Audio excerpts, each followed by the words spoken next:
खबरों से रूबरू करवाने वाले हैं, तो चलिए शुरू करते हैं 20 मिनट में 20 खबरों का सिलसिला। रंगों का ऐसा इंद्रधनुष आपने शायद ही पहले कभी देखा हो। अलौकिक सौंदर्य, अद्भुत सजावट, ऐसा लग रहा है जैसे धरती पर स्वर्ग उतर आया हो। जहाँ नजर जाती है बस वहीं ठहर जाती है।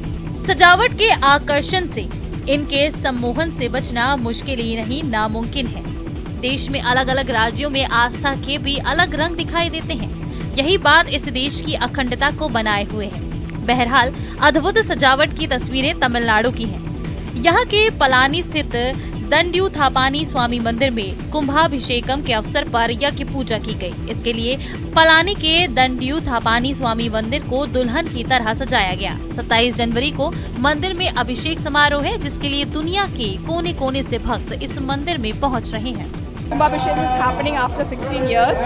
We are so happy to be here at this auspicious time. The decorations and everything are done very well. Tomorrow we have even more better programs after the Kumbhabhishekam. अगर आपसे किसी को नारियल के पेड़ पर चढ़कर नारियल तोड़कर लाने के लिए कह दिया जाए, तो आप में से शायद कई लोगों के लिए काफी मुश्किल भरा हो सकता है, लेकिन अब ऐसा करना आसान हो गया है। यकीन नहीं हो तो इन तस्वीरों को देखिए। भूल जाइए वो दिन जब लोग नारियल, यूकेलिप्टस और ताड़ जैसे ऊंचे पेड़ों पर चढ़ाई करने के लिए रस्सियों का सहारा लेते थे। इस दौरान उन्हें काफी खतरा भी उठाना पड़ता था, लेकिन अब ये खतरा कम हो गया है, क्योंकि कर्नाटक के किसान की तैयार की गई मशीन नारियल की खेती करने वाले लोगों के लिए काफी फायदेमंद साबित हो रही है। इस मशीन से बेहद आसानी से पेड़ों पर चढ़ाई की जा सकती है। किसी भी ऊंचे पेड़ पर चढ़ने के लिए ये मशीन बेहद मददगार है, लेकिन मशीन खरीदने भर से कुछ नहीं होगा। इसके इस्तेमाल की ट्रेनिंग भी उतनी ही जरूरी है। मंगलुरु के बेरोजगारों को इस मशीन के इस्तेमाल की अब ट्रेनिंग दी जा रही है।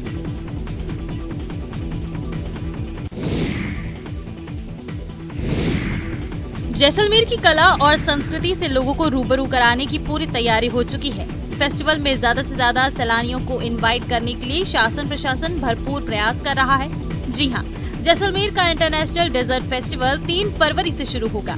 3 दिन के फेस्टिवल में इस बार बॉलीवुड के साथ ही मलयालम स्टार भी लोगों को न्योता दे रहे हैं। धर्मेंद्र, डिम्पल कपाड़िया और कृति सेनन के बाद अब मलयालम सुपरस्टार मोहनलाल ने फेस्टिवल में आने के लिए इनवाइट किया है। सुपरस्टार मोहनलाल ने एक वीडियो जारी किया है, जिसमें वो फेस्टिवल को अमेजिंग इवेंट बताते हुए सभी को इसमें हिस्सा लेने की अपील करते नजर आ रहे हैं। I am currently shooting at Jaisalmer. If you happen to be here in the first week of Feb, don't miss the Mahotsav. That starts on the 3rd and goes on till the 5th February. जिला प्रशासन ने इस video को भी अपने सभी platforms पर लगवाया है, ताकि ज्यादा से ज्यादा फेस्टिवल का प्रचार हो और साउथ इंडिया से भी सैलानी इस फेस्टिवल को देखने जैसलमेर आए।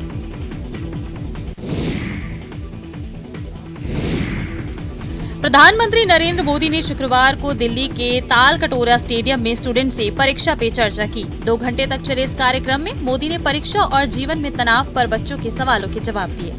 पीएम मोदी ने छात्रों को जीवन में सफल होने के लिए खास मंत्र भी दिया। पीएम नरेंद्र मोदी ने कहा कि परीक्षा पर चर्चा मेरी भी परीक्षा है और देश के कोटि-कोटि विद्यार्थी मेरे परीक्षा ले रहे हैं। मुझे ये परीक्षा देने में आनंद आता है। परिवारों को अपने बच्चों से उम्मीदें होना स्वाभाविक है, लेकिन अगर ये सिर्फ सामाजिक स्थिति बनाए रखने के लिए है तो ये खतरनाक हो जाता है।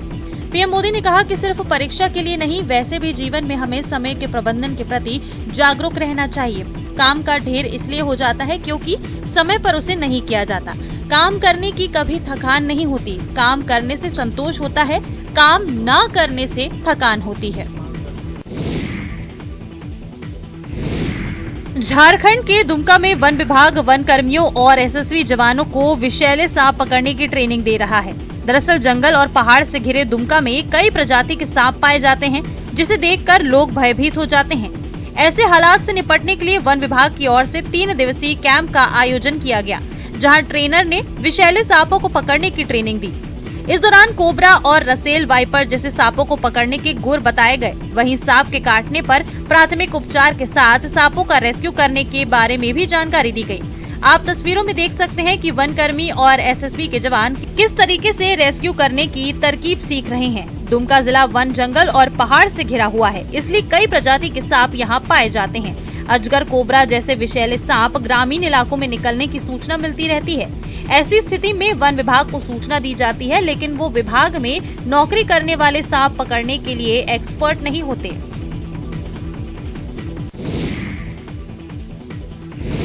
अलवर का सरिस्का बाघ अभयारण्य अब पर्यटकों के लिए रोमांचक बनता जा रहा है। वनराज को शिकार करता देख पर्यटक रोमांचित हो रहे हैं। अपने शिकार को खींचकर ले जाते टाइगर को देखकर सैलानी ठिठक जाते हैं। ऐसा ही मामला गुरुवार सुबह सरिस्का में देखने को मिला, जिसमें एक टाइगर टूरिस्ट के सामने गाय का शिकार करता हुआ दिखाई दिया। पर्यटकों ने इसका वीडियो भी बनाया और अपलोड भी किया, जो सोशल मीडिया पर वायरल हो रहा है। सरिस्का के गार्ड श्याम सुंदर ने बताया कि सरिस्का के काला घाटी के जंगल में टाइगर ST-15 की साइटिंग हुई थी। घने जंगलों में टाइगर के शिकार को कम ही देखा जाता है। दिल्ली से आए टूरिस्ट ने काफी देर तक इसकी साइटिंग की। काली घाटी के पास टूरिस्ट साइटिंग कर रहे थे कि तभी ST-15 टाइगर आया और जंगल में खड़ी गाय पर झपट्टा मारा। इसके बाद वो काफी देर तक गाय को अपने जबड़े में लेकर रोका रहा। इसके बाद वो उसे घसीटते हुए झाड़ियों में ले गया। दुमका के बाबा बासुकीनाथ मंदिर में बाबा का भव्य तिलकोत्सव संपन्न हुआ। इस तिलकोत्सव में भाग लेने के लिए श्रद्धालुओं की काफी भीड़ मौजूद रही। स्थानीय श्रद्धालुओं के साथ साथ बिहार के दरभंगा, मधुबनी, सहरसा, पूर्णिया और कई स्थानों से बाबा के तिलक उत्सव में शामिल होने के लिए श्रद्धालु पहुंचे थे। बासुकीनाथ में सदियों से चली आ रही परंपरा को निभाते हुए बाबा का तिलक किया गया। इस अवसर पर मिथिलांचल से आने वाले श्रद्धालुओं ने कहा कि वे लोग बाबा के प्रति काफी आस्था रखते हैं। वे लगातार 30 वर्षों से प्रत्येक वर्ष बाबा के दरबार में आते हैं और बाबा के तिलक उत्सव में भाग लेकर परंपरागत तरीके से बाबा को तिलक चढ़ाते हैं। परंपरा के अनुसार बाबा के तिलक उत्सव पर बाबा को सोने की अंगूठी, चांदी का बाजूबंद, पीताम्बरी वस्त्र, कांसा और पीतल के बर्तन समेत अन्य सामग्री चढ़ाई जाती है, जबकि माता पार्वती को नए वस्त्र और आभूषण अर्पित किए जाते हैं।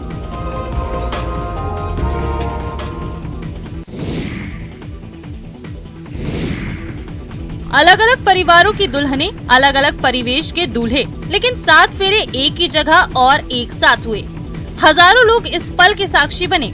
तस्वीरें राजसमंद भीलवाड़ा बॉर्डर पर स्थित सातलियास के सावरिया सेठ मंदिर की है, जहां शुक्रवार को 151 जोड़ों का सामूहिक विवाह समारोह आयोजित हुआ। सावलिया सेठ मंदिर परिसर में दरीबा के भामाशाह रतनलाल अहीर ने सामूहिक विवाह का आयोजन किया। इसमें राजसमंद और भीलवाड़ा जिले के 151 जोड़ों ने शिरकत की। इस समारोह में कई गणमान्य नागरिकों ने शिरकत की। सावरिया सेठ मंदिर में सामूहिक विवाह समारोह का आयोजन हुआ, जिसमें रतनलाल अहीर ने सभी जोड़ों को पूर्ण रूप से सम्मानित किया। वह पूर्ण रूप से दान दहेज देकर उन्हें विदा किया।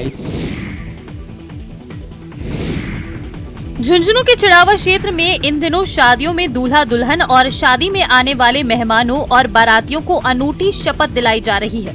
ये शपथ इन दिनों खासी चर्चा में है। दरअसल कुछ सामाजिक कार्यकर्ताओं ने एक अनूठी पहल शुरू की है। ये लोग शादियों में जाकर लोगों को थाली में उतना ही भोजन लेने की अपील कर रहे हैं जितना वो खा सकें।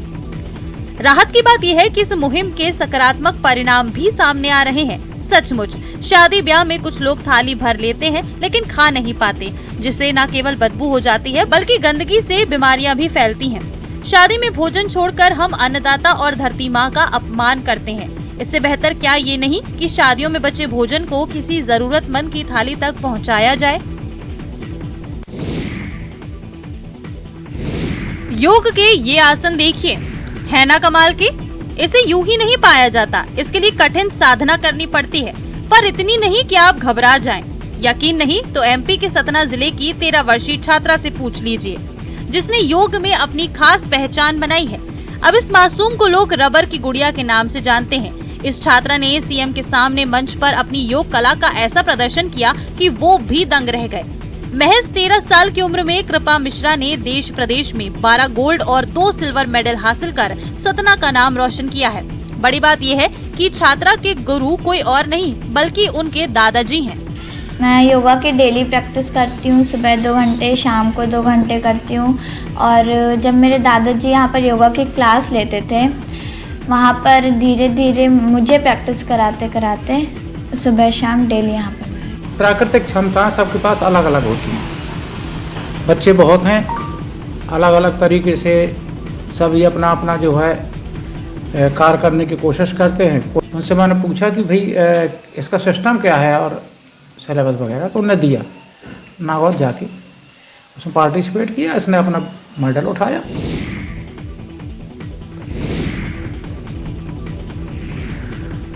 उत्तरकाशी के सुदूरवर्ती जखोल गांव में सोमेश्वर देवता के देवगोती महोत्सव का भव्य आयोजन किया गया, जहां 22 गांव के लोग सोमेश्वर देवता का आशीष लेने पहुंचे। ये मेला हर साल नए वर्ष के आगमन के उपलक्ष्य में मनाया जाता है। मेले में सोमेश्वर देवता की डोली गाजे बाजे के साथ अपने मुख्य मंदिर से बाहर निकाली जाती है। हमारे यहाँ त्योहारों में 5 दिन जिमदारा लगता है। दिन के बाद जिमदारे के बाद हम फूल पुरोहित सलांटे बंधु खुदा के देवता का दिन निश्चित करके वसंत पंचमी या अच्छा दिन हो, क्योंकि 22 गाँव के लिए हमने दिन तय करना है। ये मेला आज भी पहाड़ की संस्कृति और पारंपरिक तरीके को संजोए हुए है। इस मेले में ग्रामीण अपनी अपनी मनोकामना के साथ देवता के दर्शन करते हैं। ग्रामीण देवता की डोली को गांव की थात माता के स्थान पर विराजित किया जाता है। इसके बाद गांव के किसी राजपूत के घर पर 14-15 दिनों के लिए जाता है, जहां देवता की नियमित पूजा और रात्रि जागरण और दीप पूजा होती है। हेलीकॉप्टर में होके सवार चली रे दुल्हन तो अपने साजन के द्वार चली रे। तस्वीरें कोटा की हैं। यहाँ के इटावा कस्बे की शादी इन दिनों चर्चा में है। यहाँ गुरुवार दोपहर दूल्हा अपनी दुल्हन को लेने हेलीकॉप्टर में सवार होके पहुँचा है। जैसे ही कस्बे में हेलीकॉप्टर पहुँचा तो देखने वालों की भीड़ लग गयी। दरअसल दूल्हे के पिता की इच्छा थी कि बेटा बहू को लेने हेलीकॉप्टर से जाए, इसलिए हेलीकॉप्टर बुक करवाया गया। दरअसल कृष्ण मुरारी प्रजापति प्रॉपर्टी डीलर का काम करते हैं। मुरारी के 2 बेटे और 1 बेटी है। इनमें से 2 की शादी हो चुकी है। सबसे छोटे बेटे सुनील की शादी इटावा निवासी रेखा से हुई। रेखा बीएड की तैयारी कर रही है, जबकि सुनील एमए की पढ़ाई के बाद आईटीआई कर चुका है और अब पिता के साथ प्रॉपर्टी का काम संभालता है। 26 जनवरी के दिन दोनों के फेरे थे। ऐसे में बारात कोटा से इटावा के लिए रवाना हुई, जहां दूल्हा हेलीकॉप्टर से पहुंचा।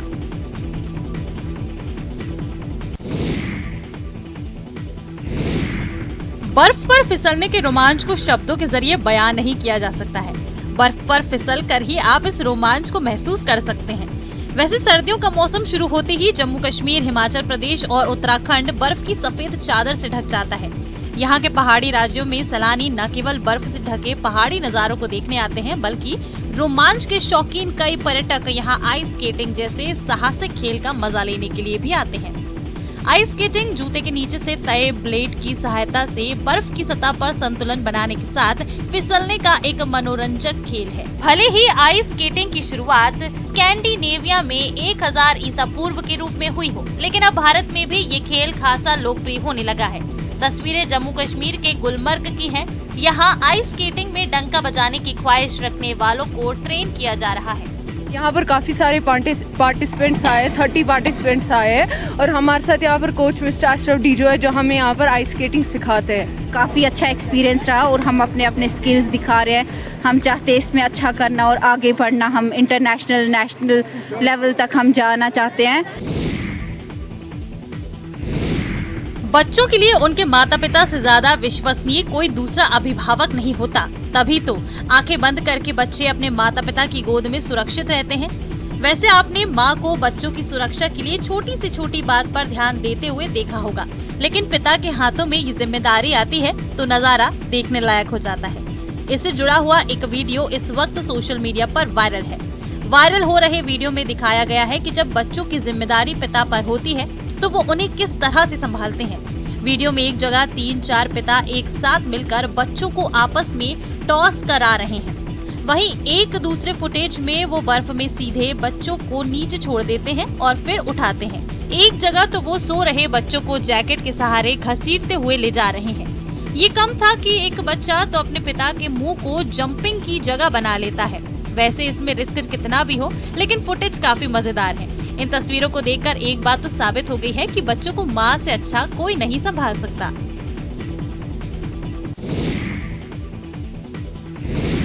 सेहत और फिटनेस पर ध्यान देना बेहद जरूरी होता है। इसके लिए अच्छे खान पान के साथ कसरत भी बेहद जरूरी होती है, जिसके लिए लोग जिम जाकर घंटों पसीना बहाते हैं। लेकिन कई बार ये काम बेहद बोरिंग भी हो जाता है, जिसके चलते बहुत से लोग जिम जाना छोड़ देते हैं। लेकिन अगर यही बोरिंग काम क्यूट अंदाज में किया जाए तो मस्ती के साथ सेहत बनाई जा सकती है। सोशल मीडिया पर ऐसा ही एक वीडियो वायरल हो रहा है, जहां दादा और नन्ही पोती का जिमिंग कॉकटेल आपका दिल लूट लेगा।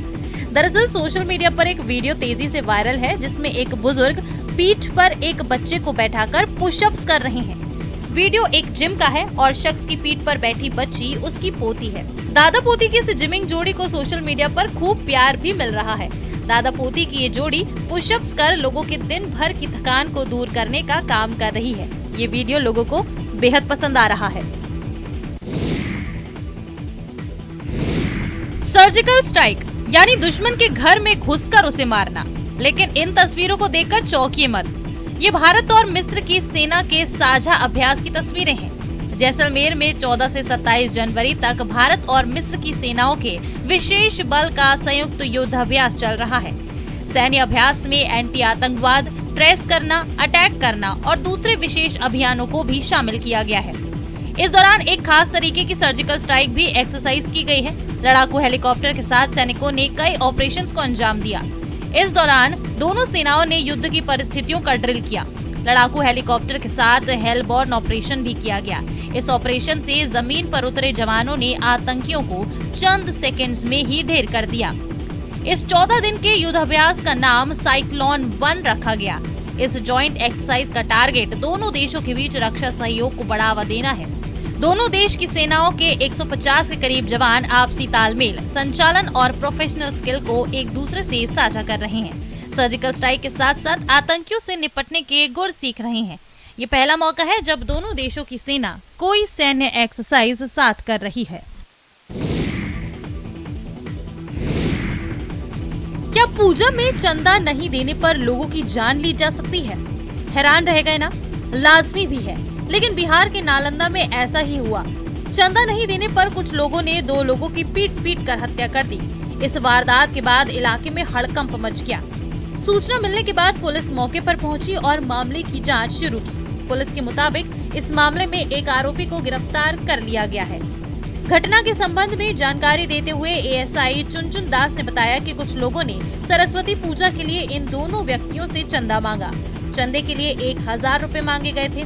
चंदा नहीं देने पर बहस हुई। इसके बाद मारपीट शुरू हो गई और फिर वो हुआ जिसकी किसी को उम्मीद नहीं थी। तिरदला थाना में सूचना मिली कि विजयपुर गांव में लोग गांव नदी से नहा धोआ करके जा रहा था। श्राद्ध कर्म उसके घर में था और घर जाने के क्रम में विजयपुर गांव के पास जो है कुछ लड़के लोग जो है सरस्वती पूजा का चंदा को लेकर के इन लोग से चंदा मांगा गया, जिसमें ये लोग देने के लिए भी तैयार था, लेकिन वो लोग कह रहा था कि 1000 रुपया दो तभी हम लोग छोड़ेंगे। इसी पर बाताबाती हुआ और मारपीट हुआ। पुलिस की टोपी या पुलिस के खाकी कलर का मिलता जुलता पैंट या खाकी कलर का जैकेट पहन लेते थे, जिससे आम नागरिकों को ये समझ में आता था कि ये पुलिस वाले हैं। फिर ये उनके भ्रम में धोखा देकर और ये अवसर पा करके चोरी और लूट की घटना कर लेते थे। ट्रेन यात्री एक बार और सुन ले, सफर के दौरान हर खाकी वाला पुलिस नहीं होता। कई शातिर पुलिस की वर्दी पहनकर भी वारदात को अंजाम दे जाते हैं। उत्तर प्रदेश के कानपुर जीआरपी ने गैंग के सरगना सहित 5 चोरों को गिरफ्तार किया है। ये चोर ट्रेन में पुलिस की वर्दी पहनकर मौका पाते ही यात्रियों का सामान चोरी कर लिया करते थे। गिरोह के सरगना संतोष पांडे पर पहले से 17 चोरी के मुकदमे दर्ज हैं। पुलिस ने चोरों के पास से चोरी का सामान जब्त किया है। इसमें मोबाइल फोन, कैश और गहने शामिल हैं। 5 लोग पकड़े गए हैं, जिसमें से एक व्यक्ति बिहार का रहने वाला है और 2 वाराणसी के रहने वाले हैं, एक सुल्तानपुर का रहने वाला है और एक कानपुर का रहने वाला। इनका एक गैंग है और इस गैंग के अन्य सदस्यों के बारे में भी हम लोगों को जानकारी दी। पूछताछ क्रम में गैंग के पूरे सदस्यों को गिरफ्तार किया जाएगा। चूरू जिले के गांव चनाना बड़ा के एक व्यक्ति से 1,16,000 रुपए की ऑनलाइन ठगी का मामला सामने आया है। पीड़ित की रिपोर्ट पर चूरू के साइबर थाने में मामला दर्ज किया गया है। जानकारी के मुताबिक पीड़ित के मोबाइल नंबर पर फोन आया कि उसका कुरियर सीकर में होल्ड है। जो डाक शुल्क की कमी और एड्रेस के कारण रुका हुआ है। डाक शुल्क 10 रुपए पूरे कर देने पर कुरियर मिल जाएगा। फिर उसे एक मोबाइल नंबर से एक लिंक भेजा गया। जैसे ही उसने लिंक पर क्लिक कर रुपए जमा करवाए, उसके बैंक खाते से 1,16,000 रुपए निकल गए। रिपोर्ट दी कि उनके पास एक मैसेज आया कि उन्होंने जो कोरियर सामान मंगवाया वो कहीं अटक गया है, उसके लिए उनको कुछ पे करना पड़ेगा। तो 10 रुपये के उनके पास में बात आई, 10 रुपये उन्होंने पे कर दिए। उसके बाद में एक वो लिंक आया, लिंक को जैसे उन्होंने ओपन किया तो उनके खाते से 1,16,000 रुपये की ठगी पड़ाव बता रहे हैं। मुकदमा दर्ज कर लिया गया, अनुसंधान जारी है। आम आदमी हो या कोई संस्थान, हर कोई साइबर अटैक का शिकार हो रहा है। ऐसे में जरूरत है इन साइबर हमलों से निपटने के लिए, इनसे बचने के लिए साइबर सुरक्षा की ट्रेनिंग की। इसी के लिए राजस्थान पुलिस अब अपने विभाग में ऐसे एक्सपर्ट की टीम तैयार कर रही है जो जरूरत के वक्त साइबर हमलों से निपट सके। जी हाँ, राजस्थान पुलिस अब अपने विभाग में ऐसे एक्सपर्ट की टीम तैयार कर रही है जो जरूरत के वक्त साइबर हमलों से निपट सके।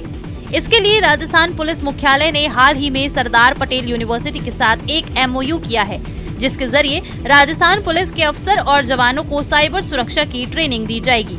प्रदेश भर से इस ट्रेनिंग के लिए 50 पुलिस कर्मियों को चुना गया है। पहले फेज की शुरुआती ट्रेनिंग 9 महीने की होगी, जो कि ऑनलाइन और ऑफलाइन होगी। ये जो ट्रेनिंग है ये बेसिकली 9 महीने की होगी। फिर ये ऑफलाइन एंड ऑनलाइन दोनों तरह की ट्रेनिंग होगी। इसमें जो साइबर सिक्योरिटी के एक्सपर्ट्स हैं वो लोग भी आएंगे यहाँ पे और हमारे इन सारे कैंडिडेट्स को साइबर सिक्योरिटी के जो विभिन्न पहलू हैं उसके ऊपर ट्रेनिंग देंगे। उसके ऊपर उनको समझाएंगे कि साइबर सिक्योरिटी किस किस तरह से मेंटेन करी जाती है।